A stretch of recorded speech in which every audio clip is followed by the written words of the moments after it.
What could school have done to encourage or support you and others into entrepreneurship more?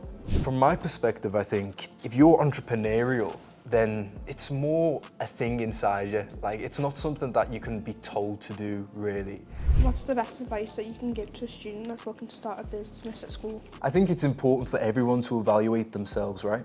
What are the plans for Aerus Media in the future, and do you believe you'll set up any more businesses? Yeah, I'm fairly sure that I will set up another business, probably. And the plans right now is to develop my podcast into something that is going to make a real impact and to sort of build a community of young people and of people of our generation around this podcast.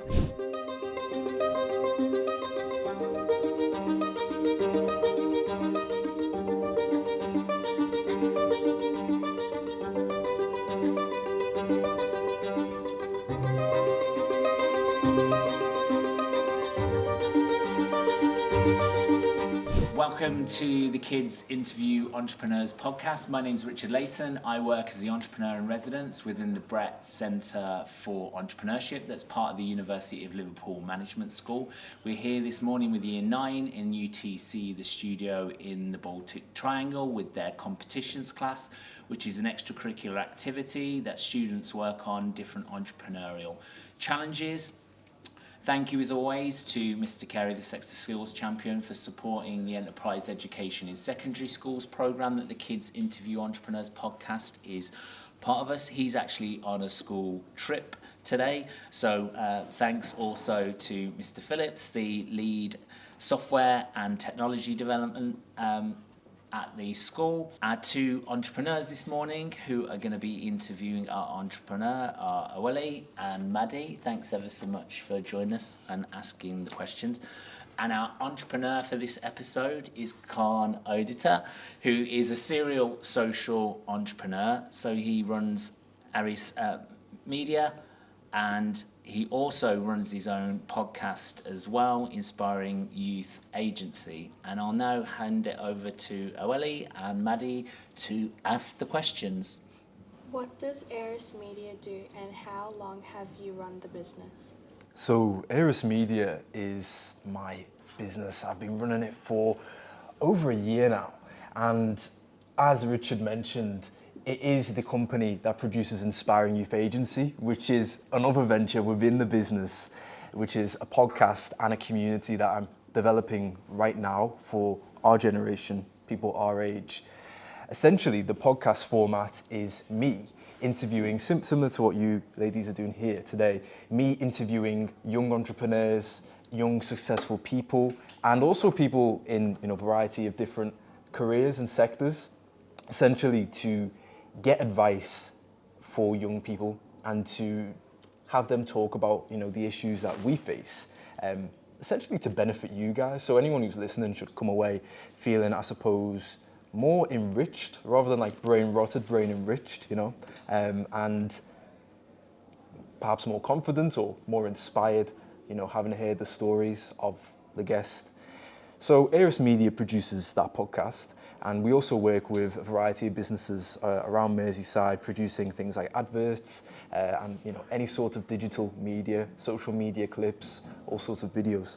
Why did you decide to start an Aerus Media as opposed to any other type of business? Well, it's Maddie, isn't it? Maddie, it was like a natural thing for me to do because I had been developing my video editing skills and my camera skills for about 2 years up until that point. So it felt natural. It was sort of a passion at the time as well that really got me to set up the business and start, putting my offer out there. And I suppose from then on outwards, I've just sort of continued to develop my skills, develop my confidence, buy more kits. Then I learned how to fly drones and stuff like that. And it's just kind of developed naturally. What were you like in secondary school, and were you an entrepreneurial as a student? Good question. So I sold sweets when I was in year 9 and in year 10 as well. I think I started towards the end of year 8. So I had a long stint of selling a variety of sweets, and obviously that's entrepreneurship. there's a gap in the market, and it was a highly competitive market as well. There was 3 of us, so we were all vying for everyone in our year's money. I had a monopoly on the chewies and some of the more niche sweets as well, and I made a decent amount of money doing that. But otherwise, secondary school was quite chill. I've never been, a very academic student. I've always been someone who's just been normal, but I've always had that sort of energy to go and do something else that other people aren't doing, which has obviously stayed with me. What were your favourite subjects and what did you like best about school? Good question. I really liked during PE doing dodgeball. That was probably a highlight of the year if we did dodgeball during PE. But lessons wise, I don't know. I mean, secondary school, all the lessons were kind of the same, to be honest. You're with the same people pretty much. I liked English. It was a chill lesson. IT was always really fun as well because I'm a bit of a digital guy, I'm sure you can tell. So I enjoyed that. And then in sixth form as well, I took business and computing and politics, and I kind of enjoyed all 3 of those subjects, although more computing because again it was really easy, it was chill. What could school have done to encourage or support you and others into entrepreneurship more? That is something that I do think about every now and again. And from my perspective, I think if you're entrepreneurial, then it's more a thing inside you. It's not something that you can be told to do, really. I think where things like this podcast come in and Richard's job is to ensure that people like yourselves, if you are entrepreneurial, you can be entrepreneurs. You do have the knowledge and the support that you need. The school never supported me. That's not to say that was a bad thing, but again, it was just something that I decided to do, and I had that support from home as well because my mum is an entrepreneur. Although she doesn't run a business now, she ran a really successful cake business on Smithdown Road for many years. She had 2 shops in Liverpool, and it was just her running this shop. So obviously that's rubbed off on me, and maybe it's an inherited, a gene. We're in a science lab, we can talk about science. Maybe it's in my genes, maybe, I don't know. Some people say it is, that if your parents are business owners, then you're likely to be one as well. But yeah, I don't think the school could have done much else, really, for me at least. But everyone's different, so some people might be potential entrepreneurs, but they just need that support. So things like this podcast can help. Did you go to sixth form in university after studying GCSEs, and how did that help you develop your entrepreneurial skills? Yeah, no, so I went to sixth form. I haven't gone to university, at least not yet. I'm on a gap year right now. So I could have went in September, but I haven't. So, sixth form, the benefit of sixth form for me was the flexibility. It was a lot more flexible. So I was able to, turn up late. I was able to, due to, the way lessons were aligned, I would have, maybe 3 hours in the morning where there was no lessons. So occasionally, if I had an event on, I'd be able to, say can I turn up late? Can I, miss these, they're called free periods, so that I could run my business and do these things. And that's allowed me to do all kinds. I've been to Downing Street during sixth form. I've been to award shows during sixth form. All kinds of different things I've been getting up to during sixth form. And it's that flexibility that's really facilitated that, What did you do before starting Aerus Media? Did you work for anyone else or run any other initiatives or businesses, and what did you learn? Yeah, so I ran and I do run a CIC. It's called a CIC, a community interest company. So it's not a business that is meant to make a profit to, make more money, but it's meant to give community impact, right? So this CIC, it's really like a hyper-local thing. It's literally Mulgrave Street Action Group. And essentially what it does is it is a CIC that funds a community garden. So you're probably thinking why would it fund a community garden? Because I built a community garden it launched when I was 15 going on 16. started campaigning for it when I was 14. That's a whole separate thing to Aerus Media, but starting young, campaigning, then raising loads and loads of money to build this garden. I'm sure, it's a really abstract thing talking about like a garden. You need to search it up. It's kind of what empowered me to continue with business, and it's kind of shown me that, even though I am young, I am able to, do things, So how old are you guys? What year are you? 14. So I was your age when I started like my, journey as a business owner. And obviously, as I've mentioned, I still run that. It still takes up a bit of my time, with maintaining the garden and stuff like that. But, what that work entailed was a lot of like speaking to leaders of the council, a lot of speaking with architects and builders, typing up these things. It's called a funding bid, where you can raise money by asking for it. And I raised over 60,000 to put into this garden over about 3 years. So that was a huge part of my life that I did before Aerus and still now. What's the best advice that you can give to a student that's looking to start a business at school? So I think it's important for everyone to evaluate themselves, right? So if you're an academic person, then I think you can probably take on maybe a bit of a venture on the side, right? If you're struggling in school and you decide I'm going to start a business, then you should probably focus more on school until you're at a good place. Myself, I was always teetering in between being good at school and being like crap, right?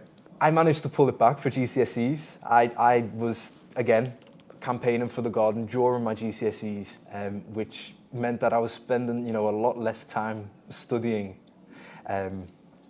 So my advice really is to make sure that, don't be scared. I think it's important that young people, if they want to do it, then they should, explore it while they're young. But again, I wouldn't like try to drop out of school and stuff like that. Like, even if you don't like, school where you're at now, you might not want to go to sixth form. You might want to go for an apprenticeship or something like that. Or you might end up, running a business by the time you get to sixth form. I think it's important that you all do well at your GCSEs. But I think it's a good time to, explore if you want to do a business or not.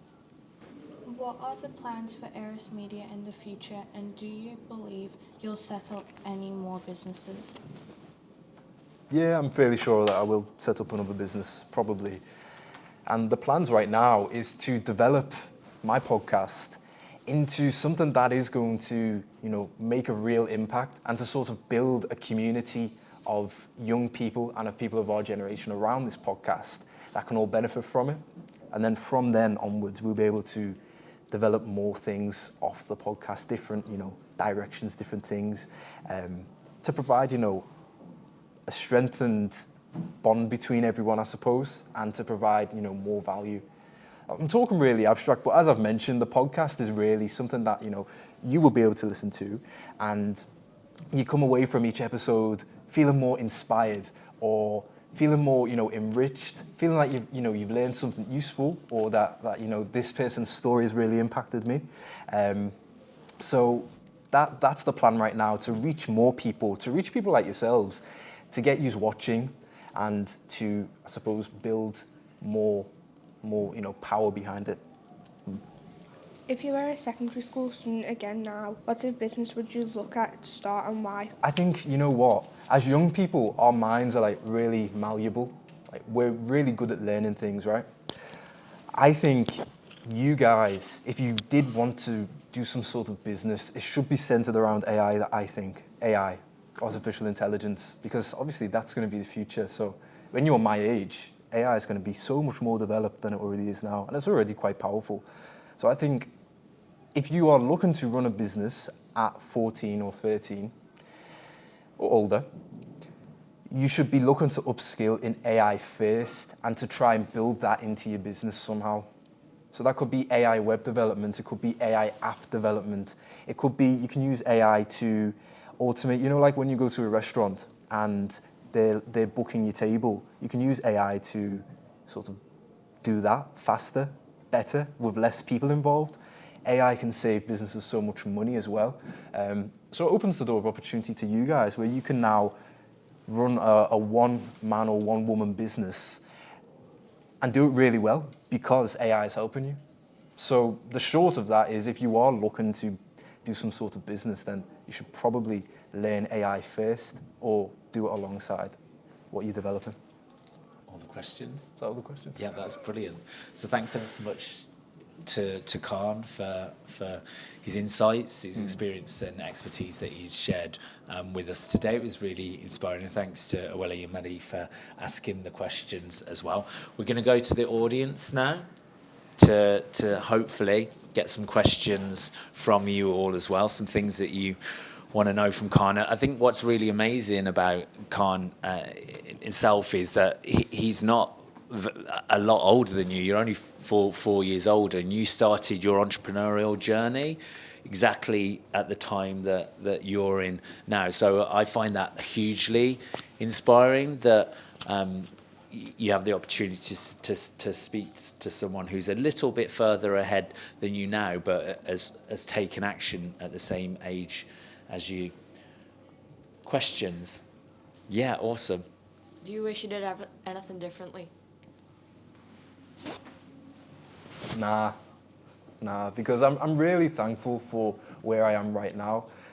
You know, I'm really grateful for, you know, all of the things that I've done wrong, all of the lessons that I've learned, because it shaped me into who I am today. It shaped me onto the path that I'm on today. If I hadn't have done everything, you know, step by step as I have done, then I may have not launched my podcast. And that, in of itself, has got so many, you know, potential benefits for me and for other people. So no, I don't regret. Did you ever experience any low points in your businesses, and how did you manage to push through them? Loads of low points, loads and loads. You know, getting started in business as a young person, even if you're 14 or if you're my age, it is difficult. It actually is. To go from 0 to 1, it's very tough. Getting started with the CIC, my first, you know, company, very difficult. I mean, it's only that I had the support of my mum and my neighbours who could be, you know, the legal people who could put their name down, because I couldn't, because I weren't 18, right? That I could set it up. But the actual activities, as I say, it took 3 years to build the community garden.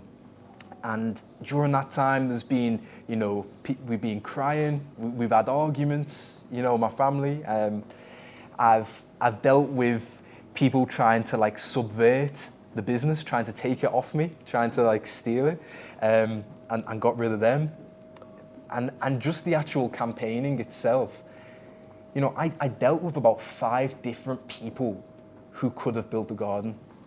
And of those people, I've had people who've been trying to steal money from me. I've had people who've been trying to take the money and like deliver like something terrible that would look really bad. I've had people just wasting my time. I've had people who lied about wanting to work for free and then saying that they wanted £2,000 a day and stuff like that. Scammers, variety of people. And throughout all of this time, you know, your spirits do get broken a little bit, because it's like, wow, I've got £30,000, but I need more money because the floor's going to cost £30,000. And then it's like, wow, I've got more money, but I can't find anyone to actually build it, you know? And then you've got deadlines as well, which makes it really tough sometimes. This is with funding. So when you're running like a for-profit company, it's a bit different. With regard to Aerus Media, you know, starting it, I had, you know, some good bit of work to begin with, so I'm thankful for that. And really the low points for me has really been the CIC, a lot of them. But again, you need to experience the lows to understand the highs, you know? And we are where we are today, thanks to the lows, so yeah.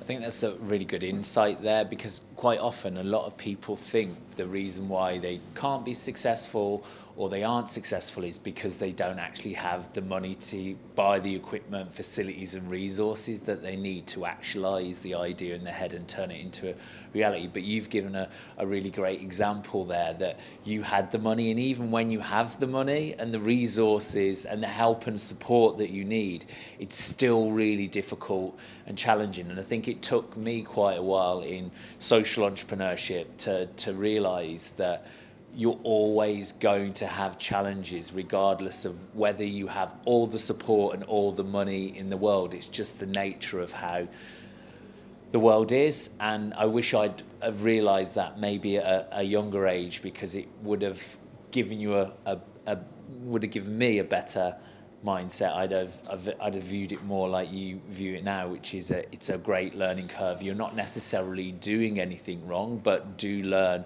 from your mistakes and actually realise when things do go to plan, and when you work with someone who is really brilliant and it's really smooth, celebrate that as a win, because quite a lot of the people you work with, it's not that easy to do. 100%. Other questions? Those are two really brilliant questions that we've had so far. We've got another question down the front. If you give me 2 moments. What advice would you give to someone who wants to be consistent in a business? So consistency in business, it's all down to you, really. You know, when you're starting off, unless you've got like a best mate that you really trust, right, that you can go into the business together, which is quite rare, but if you have that, then you should use that, right? Consistency is all about building that discipline. Discipline is not something that you have or don't have. It's something that you exercise. You can have discipline in one moment and then choose not to exercise it in the other. That's okay. As long as you're consistent enough in exercising your discipline, exercising that willpower to say, like, I have to do this, even though it is a bit uncomfortable, or even though it is going to be hard work, I still need to do it. But also passion as well. Making sure that you go into a business not just for the money, right, but because you have the passion. You want to learn more skills and enhance yourself to do better at your business. Or you want to learn more about your business, like the competitors and stuff like that. Having discipline and passion is going to help you stay more consistent. And you need that when you're starting off, because you're going up a hill, like a really steep hill it's been lashing down, so it's all muddy and you're going to be slipping as well. And there's huge rocks that you need to like get past as well. So things like that, that analogy, it talks to the fact that you do need passion, you do need discipline, and that's how you're going to stay consistent, I think. I really loved that analogy. That was brilliant. More questions? Yep. 2 seconds. We'll go to Sir. Hi. Yeah. Thanks for it's completely insightful. One of the biggest problems we have at 14 is that peer pressure to conform to the norm, to the standard, is the driving factor with a lot of students. How, obviously you set up the CIC around that time, you started kind of doing the garden. How did you buck that trend, and how did you not listen to the friends that were around you at that time? Because you would have been in school, I would imagine, so that would have been a very powerful kind of time where you kind of became you. How did you not listen to those people? It's a really good question, and I have a few points to make, right? From my experience, I think it's really important to work quietly, you know? So don't be, if you're trying to launch a business or if you're going about doing, you know, good things, you don't need to put it on your Snapchat, you don't need to put it on Instagram or whatever else, right? You need to work in silence a lot of the time, especially when you're starting off, because otherwise you are going to get knocked and you might feel self-conscious and you might stop. By the time people started to clock as to, you know, what I was doing with the CIC, I was already well underway. Everyone, you know, adults, I mean, not people in school, adults knew about it. I'd picked up an award. You know, the teachers knew more about what I was doing than my peers, than my classmates, right? And it was only when they found out, by the time it had gotten to like a good point and they started to, you know, be a bit funny. Every day, you know, I'd come into, not every day, like every couple of days, I'd walk into form in the morning and someone would be like, "Where's this garden cart?" I haven't heard anything about this garden for a while, Khan. I was like, yeah, it's on its way. No, it's on its way. And obviously now, if I was out there trying to, tell people, I suppose that might have impacted me more. But I knew that, even if people are going to be, rude about it or want to tear me down, then it's fine. Like, I'm still working away. I'm on my momentum, and I'm not letting anyone drag me back and slow that momentum. And I suppose, that's been, really good in helping me create that separation, which I think you need, definitely. There's no benefit to bragging about, I've started this business or whatever, to your schoolmate. But also, I found that, doing what I was doing with business at 14, it was kind of like two worlds. So I've got the school world, where I can't have a laugh with my mates, and I can't sell sweets or whatever, right? Maybe don't do that. That's going to be bad for your health. But when I was, away from school or on weekends, then I'm kind of like a different person. Like, I'm in a different world where I'm campaigning and I'm speaking to adults and stuff. So that kind of helped. That distinction was kind of beneficial in developing me to be who I was, and also to not be influenced, to not do what I was doing, I suppose. Yeah. But no, I mean, obviously, it's going to be a universal experience of stepping outside of that box, and you just can't care. Like, I swear you can't even care, because I mean, there's a variety of reasons why you shouldn't care what other people think if you're doing something good. Each to their own, really, but yeah. Awesome. Any more questions from anyone? Anything else you want to ask? You can ask anything. Khan? You ask absolutely anything. I don't really mind. Some really great questions there. There actually, quite a few of them were very profound, I thought, and really great answers as well. So thanks for that. So we have a couple of closing traditions on the Kids Interview Entrepreneurs podcast. Our first closing tradition is to Simon Squib you and ask you, what's your dream? Never been asked that before. Not been asked that. And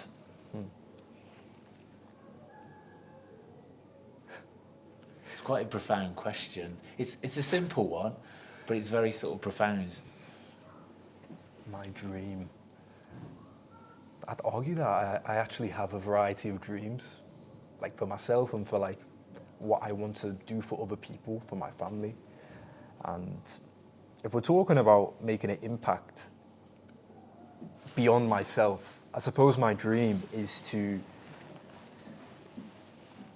just help other people, to like help enrich other people, to bring them something positive in their life.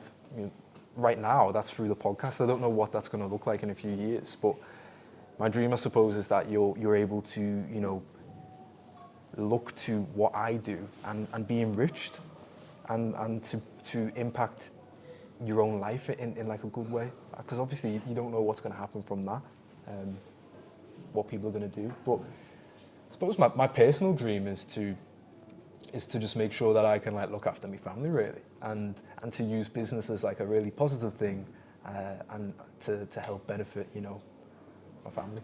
Yeah. I think you're well on your way to doing that. Obviously, I've known you for a number of years. My background is social entrepreneurship, so when I initially came across you, you'd set up and run the community interest company. You'd set up the garden. You were obviously doing a lot of other work in the community, and I was completely blown away and really inspired by you. I started into social entrepreneurship at a fairly young age. I was about 18 or 19, but it just blew me away that how young you'd actually started. And again, what I thought to myself at that time was that when I was at school, when I was younger, I'd wish I'd come across someone like you earlier, because actually those ideas that I had in my head to help my community, to try and grow and develop something that would obviously help and support them, but myself and friends and family in the future, I think I would have enacted and started to do things a lot earlier. So I think Liverpool's been very lucky to have somebody like you that's run a variety of brilliant initiatives in the city that's been recognised by a lot of people here and even nationally for what you've done, because you really have been inspiring the youth and giving them agency to start to take those ideas that you have in your head and do something about that and start to learn and create the positive impact. Because the sooner you start doing that, the sooner you're going to start to make a difference, not only in your life, but in the lives of others as well. So our second closing tradition on the Kids Interview Entrepreneurs podcast is to Stephen Bartlett you. So we've got a couple of Diary of the CEO conversation cards. I'm not sure which one does which. I assume one's older and one's sort of newer. Which are the two packs do you want to go for? I reckon that one. The far one? Yeah. Do you want to, Maddie, just open that up and then pull at random one of the cards out? There'll be a question. We have no idea what it's going to say. And if you can read, Khan, the question, the final question of the podcast. What do you believe happiness is and how can it be achieved? I think happiness is contentment. I think you can achieve contentment by ensuring that you've fulfilled all of your obligations to the people that you love, and that you are generally a virtuous person, that you are always trying to improve. I think in fulfilling your obligations to the people that you love and that rely on you, and in always just trying to be better, forgiving yourself for your misgivings, for your failures, and just trying to be a good person. I think that's happiness. I don't think hoarding wealth is happiness. I think spending it for the benefit of people is happiness, I think. And trying to just be, ever improving. Can be quite difficult sometimes, can't it, for entrepreneurial and creative people to be content, just because the way that our minds work. We set up one successful project, we get some good skills, experience and expertise, something else comes along, we want to challenge ourselves even more. But what you said about looking to continually sort of improve that, I think you can, entrepreneurial creative people can take contentment in that they're moving forward, they're advancing, they are setting themselves new and more difficult challenges to become a better person and to help those around them even more. Yeah, and I just have a question for all of you guys as well. I'm just going to flip it on you. So do any of you guys want to run a business? Or do any of you guys run a business at all? Want? No hands for want? I'm sure someone's got their hand up, but not really. Don't be shy. Or have you ever thought about entrepreneurship? Would you consider it?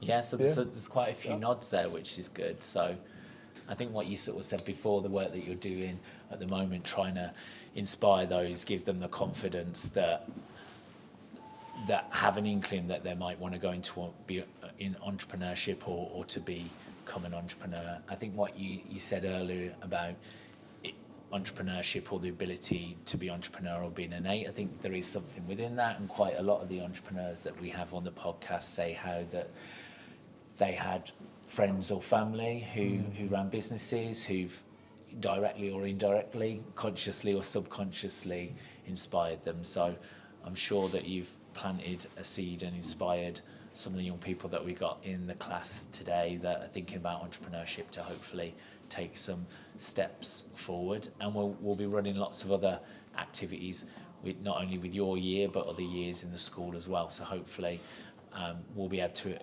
inspire you as much as Khan has done today. So thanks ever so much to Awali and Maddie for asking the questions. That was really brilliant. We appreciate that. Well, thanks to Khan Odita from Aerus Media for giving us his time and his insight, his advice and guidance today.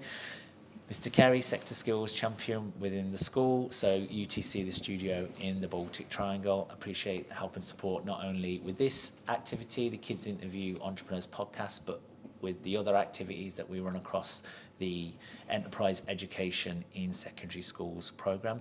Thank you to Mr. Phillips as well for stepping in today, for helping and supporting us, the lead of software and technology development programmes within the school. Also thanks to Jay, now a graduate from the University of Liverpool, master's student, for helping us record the podcast and create the episodes. And finally, thanks ever so much to Paul Bett, as well as Sir Peter Rigby, for their generous support to allow us the privilege to not only run the Kids Interview Entrepreneurs podcast, but the Enterprise Education in Secondary Schools programme as well. And thanks for your time and attention. We look forward to seeing you in another episode. Take care for now.